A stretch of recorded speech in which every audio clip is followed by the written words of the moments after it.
রাত পেরোলেই 15ই আগস্ট স্বাধীনতা দিবস। আমরা এখন গর্বের সাথে বলতে পারি যে আমাদের দেশ ইংরেজদের হাত থেকে স্বাধীন হয়ে গেছে। কাল তার 79 বছর পূর্ণ হবে। কিন্তু কি লাভ বলো, সেই তো দেশ নিজেদের মানুষের কাছেই পরাধীন হয়ে রয়ে গেল।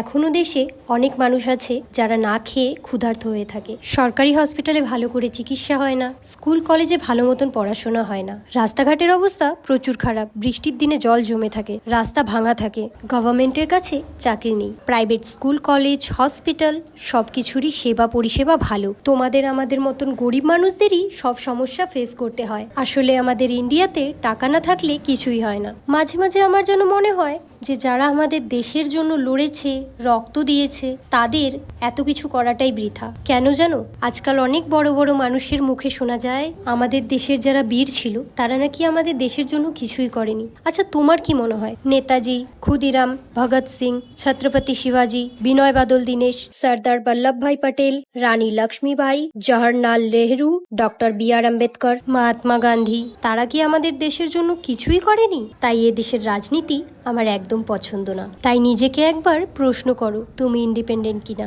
Happy independence day.